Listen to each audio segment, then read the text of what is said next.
One of the things that holds this up for me is that one, I feel like there's power in making our experiences accessible to other people. So I've had experiences and instances where there are folks that I've admired, which is good. I don't think, there's anything wrong with admiring other people, wanting to be like them or following their footsteps. I don't think there's anything wrong with that. But to the degree that then we might take it to that step of, oh, like what you did was so great. But then we might turn it back internally and be like, oh, but I could never do that. I could never be that brave. I could never be that smart. I could never like organize people to accomplish X, Y, or Z like you did.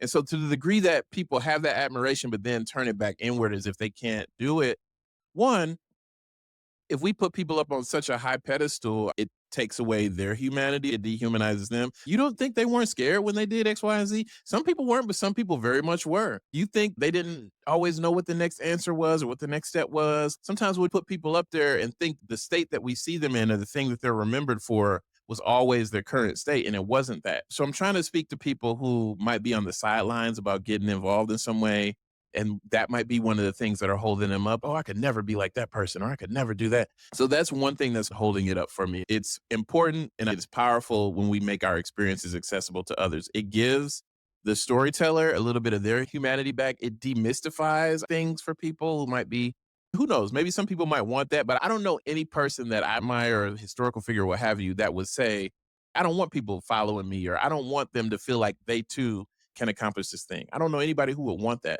It demystifies things for them. And then by sharing the process of becoming who they were in this moment, there's a way that it can liberate and give voice to things that people might have been carrying. I was sharing my earlier story around I've been seeing these patterns, but I didn't necessarily know how to name it. I felt uncomfortable. I knew it was wrong. It wasn't right. But then somebody actually came through with some storytelling and some terminology that connected the dots for me in ways that my sharing and lived experience was also valid. I wasn't talking about it in that way, but then hearing it in this way actually helped to put it all together where now I can do it in multiple ways. So there's that. There's an element of socialization that I'm trying to explore too. I was doing an interview for a friend of mine. He's doing a podcast around politics, and we were talking about the ways the term DEI has been weaponized. And so I was just talking about how we've all been socialized with these different messages. And so there's an element of socialization, and particularly from those places where we're marginalized. I want to know from folks, what has been your journey of resisting the negative messages that you've gotten about yourself that we've gotten? Because there are also folks who are out there listening, and everybody is on a different place in that journey. And it's not necessarily indicated by age or anything, how long we stay in different places. Like age is not a factor in that. Example that I sometimes use to simplify it, or at least that makes it simple for me to start. I know it gets complicated, but one way that's like a foundational thing, I'll say Thurgood Marshall was a black man on the Supreme Court, and he lived his life in time and committed himself to working to achieve particular things that had particular results. And then I say also Clarence Thomas is a black man on the Supreme Court, and he is using his life and time to advocate for things in a completely different direction.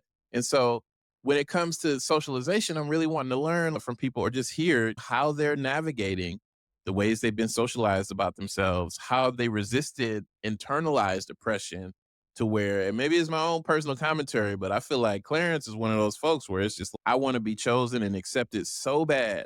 I hate myself so much. I hate my blackness so much to where I am willing to then turn that hatred in the form of policy and support things that will totally close the doors that were open for me, close the doors on folks in future generations. Like I can be one of the meanest one. Will y'all choose me? Please choose me in ways that you will never truly be accepted. And so I'm wondering, what ways are we resisting that internalized oppression so that we do not then become tools of the systems that oppress us? And so that's one thing. Also from internalized superiority too. So from our privileged identities, in what ways do we realize that the world is built for us in ways that it is not built for other people?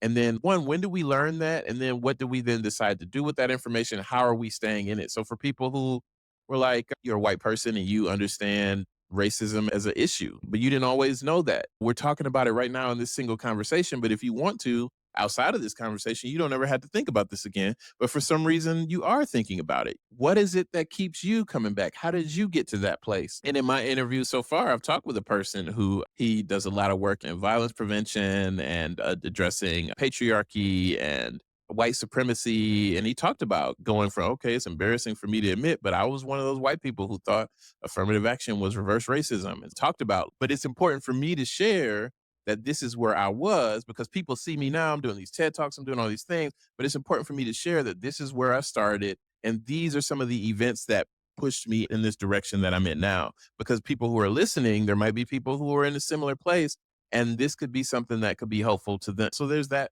kind of thing. So socialization, I'm trying to understand. One of the things I started with is oppression thrives in isolation. And so there's a sense of community that I'm also trying to build here too.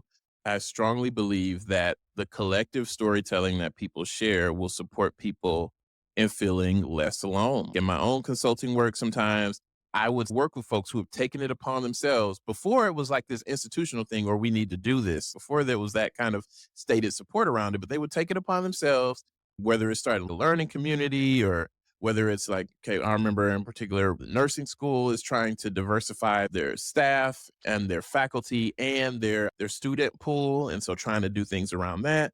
And so sometimes folks taking things upon themselves, not necessarily having that broader support and it feeling like an uphill battle and then feeling, okay, I'm trying to get this thing done. I'm getting all this pushback. This is exhausting.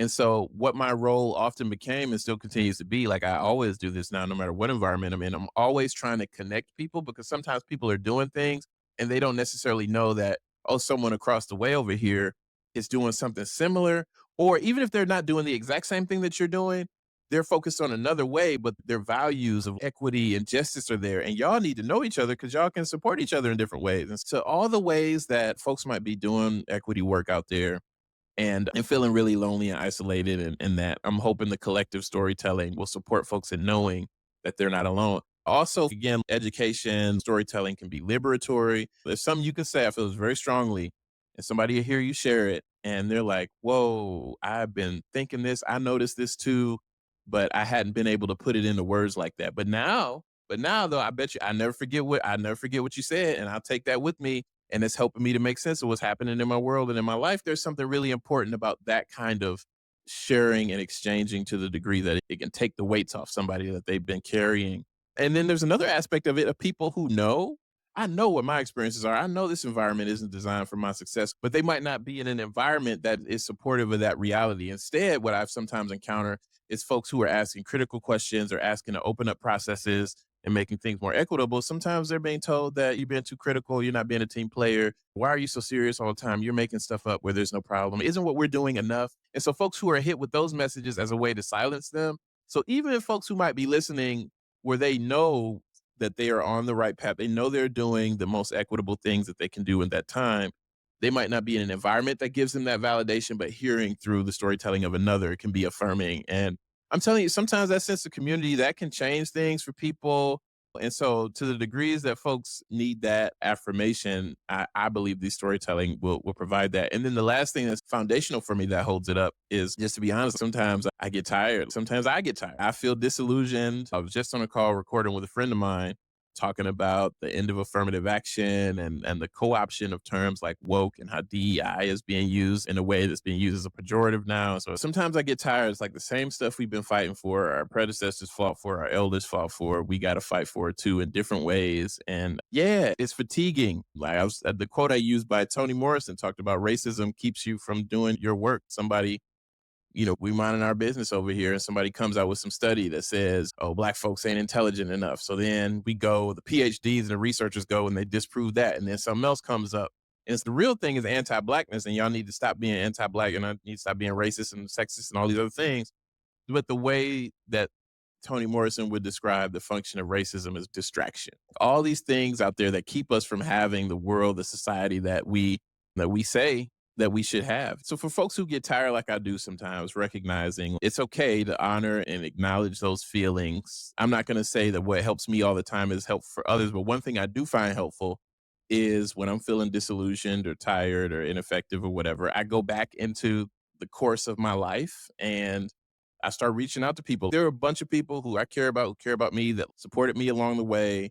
And even the exercise of identifying folks to reach out to do interviews for this initial phase of the project was a cathartic thing. And me listing and naming folks who have been influential in my own social justice journey and then asking them, oh yeah, other folks like, yeah, we need as many people as possible. Other folks like bring them in. So yeah, when I get tired, for me, it's like going back. I have this line in my head. Sometimes we forget who we are and what we're capable of, and we need to be reminded. And so through that storytelling, it's a way to, at least a way for me. I get a lot of energy from it. Yeah, this thing is hard for sure. You haven't necessarily encountered this before, but in talking to the folks that I've met across my life, I'm reminded of all the things that I thought was like the end of the world at that time, and here I am still, and then reconnecting with them too. So it's not just me sharing about myself, but it's also, all right, what do you need? How are you doing? What are you seeing out there?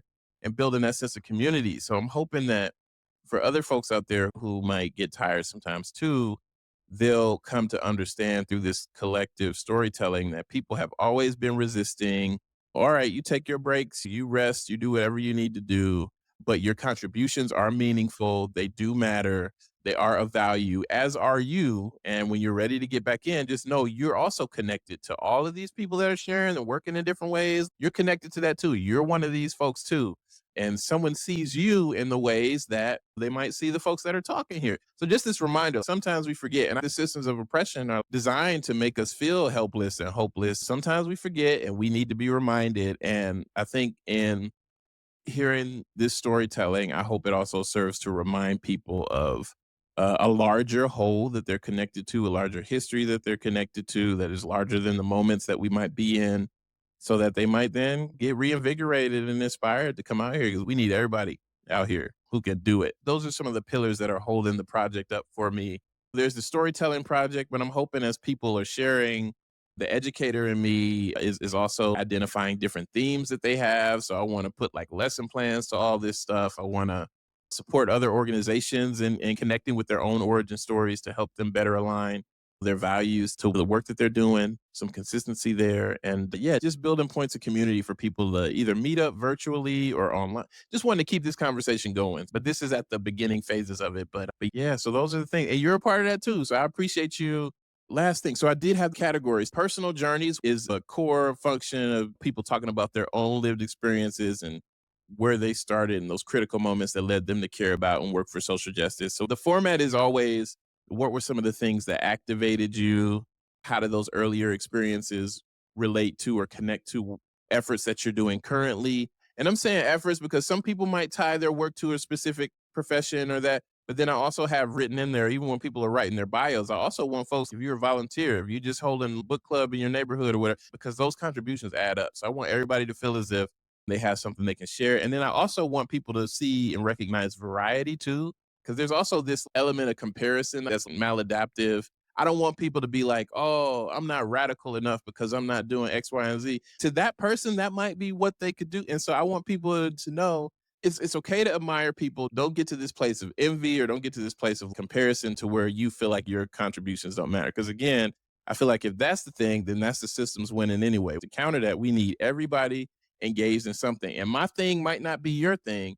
And that's okay. That's in the language too. It's there are many ways to contribute, and all those contributions don't need to be the same. I say we can enter and remain using the gifts that are special to us and supporting others and using theirs. So if that's the thing, like if we're using what's special to us and we support other people in using theirs, I want people to know that the barrier of entry is low. Like you don't have to be, if you are at that place, that's fine, but you don't have to, it doesn't have to be this big sophisticated thing. All these things add up.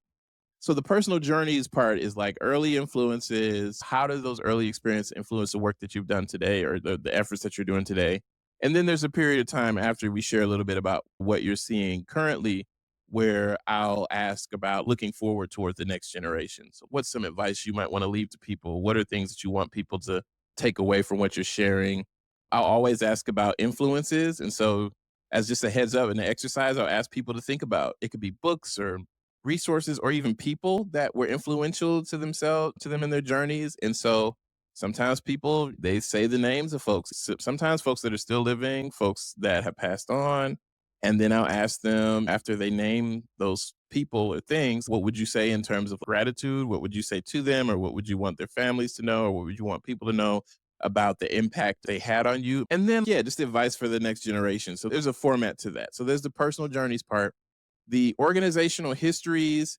It's similar to personal journeys, but it's for folks who started a program, a business, or some initiative, some program of initiative, event, what have you, and asking them what activated them around that, sort of the why they started that, what are they seeing there.